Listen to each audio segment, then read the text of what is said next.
Richard, go ahead. Yeah. Coach, I want to ask you about offensive line development. What's the toughest part about teaching freshmen zone technique and zone running scheme and zone running technique? Well, I think offensive line play in general, okay, no matter what scheme that you're teaching is, first of all, you need to understand, the execution, you understand the job, and then how to do your job, all right, and then chopping your job, which is that's why as you look at offensive lines, it takes maybe a little bit longer for them to develop because, first of all, they're learning, especially young guys, they're learning something new. Maybe they did in high school, but it's totally different than anything else. So it is a day-to-day process. Our players, our offensive line are really being intentional in the meetings, but you really see the progress as each and every practice goes by. What was the biggest role with the offensive line taking a big step forward last year? I mean, it was quite noticeable that the group came together and performed better. Yeah, I think the offensive line last year, we started off, just kind of feeling our way as a group. From day one, they've been really locked in the meetings. They want to learn. They want to learn the different techniques that we're teaching them. And now it's, as a coach, it's your job to make sure that we're doing it with consistency day in and day out. And that's the hardest thing for any football player, is to be able to come off and just do everything. And they feel that they're straining, but they can always strain more. And as an offensive line coach, we always preach that. You can never strain enough, all right? You always play longer than your defender is what we talk about. And, just the day in and day out progress, it'll show as the season goes, no matter what level of football. You see it in the NFL. You watch early on, even like a rookie coming in, for example. Everybody says, oh, that guy's no good. No, he just needs the repetitions, okay, playing in the NFL. It's the same thing in college. We need a repetition. How do you get them? You get them at practice. With Hollin Pierce coming back, how valuable was it for him to return, especially playing a position like left tackle? Yeah, I think it's valuable for Hollin, all right, itself, and it's obviously very valuable for Rutgers University. But Hollin has progressed each and every year. When he was a younger player, okay, he had some injuries that kind of slowed his progress. In the weight room in particular, an offensive lineman has to really do a good job in the weight. He's got to be available in the weight room. He had some surgeries. He wasn't available, and you could see it in his play. When he was in the weight room for a full off season, his play got better. And now for this off season, he was in the weight room. So his play is going to be better and better. He has just progressed to the point where, now, and he still has a lot of things to work on. He's obviously got the great size. He understands the game better. Each and every day, if you ask Hollin, he's getting better with the technique. Some days, again, it's a little bit like an elevator, all right, with an offensive lineman, even with the experienced player like Hollin, okay, that, you have some good days and bad days. You just have to make sure that you flatten those out, okay, and always progress each and every day. How's Tyler Needham doing with his recovery? And he looks really good. I mean, his foot, ankle, whatever, he was injured with, it was a dang shame. I hate to see anybody get hurt. And he rehabbed it. He's really intentional in the rehab. The trainers did a great job with him. He was always locked in the meeting room. He never missed that. And, beginning of spring, he's coming out, and he's got, like anybody, he's missed time. So how do you make up that time? You never make it up, okay? And he said, well, he's played before. Well, when you're off that long, you got to day by day. Again, you can't learn it or progress in the big chunks. It's step by step. So what have you seen from the way some of the younger guys in the group are developing? Amir Stinnett, Taj, Dom Rivera, just kind of that group of guys who are taking the next step. Yeah, the young guys are the young guys. And I say that. They again I try to get them to understand that every day can't be a new day. All right, we have to progress from what we did yesterday. So what we teach today is not going to be new to you. And them hearing, okay, the play call, they understand the play call now. When they were first here, they said they understood it. They didn't understand it. I mean, like you mentioned about the zone. I mean, you say, well, zones, this and that, whether you run the gap scheme, zone scheme, whatever offense that you run, it's new to those guys coming out of high school. Okay, so it's progression for them. Are they doing things better? Yeah. Are they doing things good enough right now? No.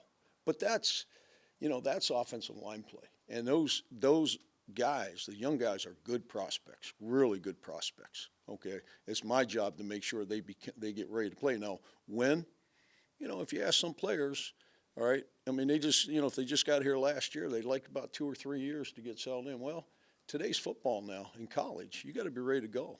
So, we got to progress them faster than what they're ready to progress. How do you do that? Well, it starts in the weight room. Get a little extra lifting.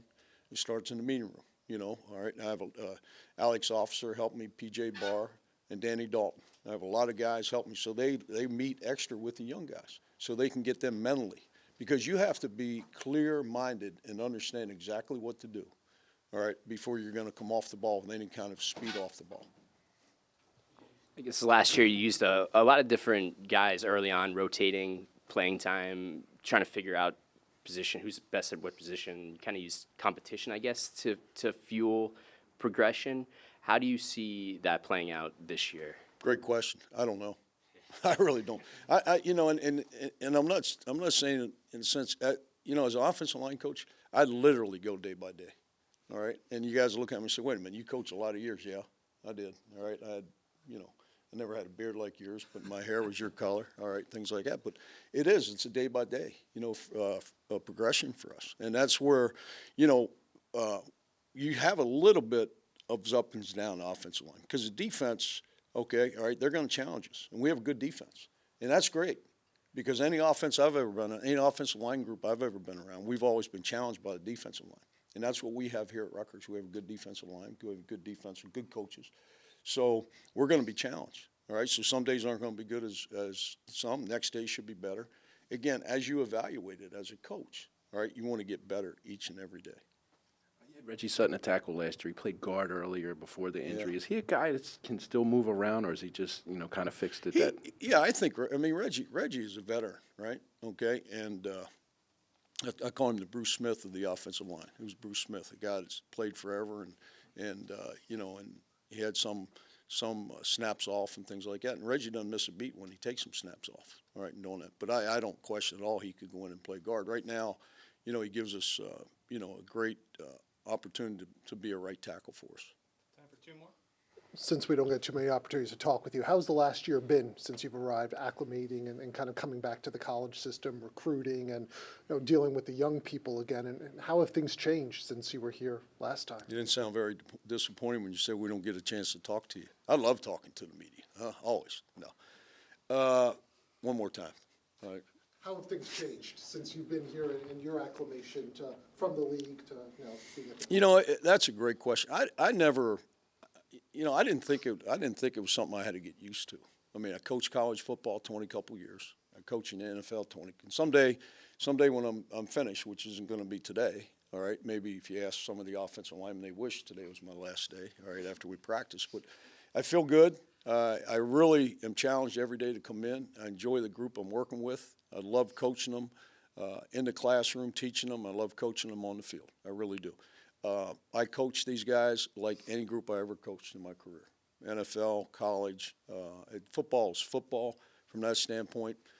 They do a great job of wanting to learn the techniques. I feel that, again, they will be the best group that they can. All right, by doing the training that we can. And you can say, well, you can train this way in the NFL, train this way in college. I don't believe there's a difference in training the players. Now, the progression, all right, of a player, all right, and again, it comes down to how many snaps did you have, all right? Obviously, college football players don't have as many snaps as the NFL guys. But again, okay, the learning process and the snaps is you have to have good training in getting those snaps. Some guys have a lot of snaps, but they weren't doing the training the proper way. And that's what my job is, okay, and that's why I enjoy it, to get these guys, to block people the proper way, like we've done in the past and other places I've been. Final question? Did I answer your question? Yeah, and next week when you talk with us again, you can expound on it more. Let's do it tomorrow. Fooch! Is it beneficial that they know the animal now? They know what to expect from you now, these players, these linemen? after Well, a year it's dealing funny, with and don't print this. Are we on TV? No, we're not on TV, right? We're on cable, and somebody's cutting the cable anyhow. But when I first went in the offensive line room, and Jimmy, I don't know if I should tell them this, but I am. All right, you can mute it. They didn't know who the line coach. I didn't know I was going to be the line coach. I mean, I was here as a consultant, right? I was down in the weight room and lifting with them, whatever. And I told them that I was going to coach off the offensive line, all right? And you can ask Gussie, but everybody stood up and started clapping, okay, all right? And the first thing came out of my mouth, all right, I said, be careful what you wish for right here, all right, from that standpoint. So have they adapted to me? I don't know if they can ever adapt to me. I don't know because, listen, as the years go in coaching, we are teachers, all right, and it's listen to the corrections. Don't listen to the tone of corrections. Now, again, all right, when I was a younger coach a long time ago, okay, all right, I screamed and I hollered. A lot of times I go back, and even after that day, I'm like, I didn't even know what I was screaming about. Hollering. Now you kind of get, and you coach over and over again. This happened years ago. I want to be a teacher now. Sometimes you got to yell.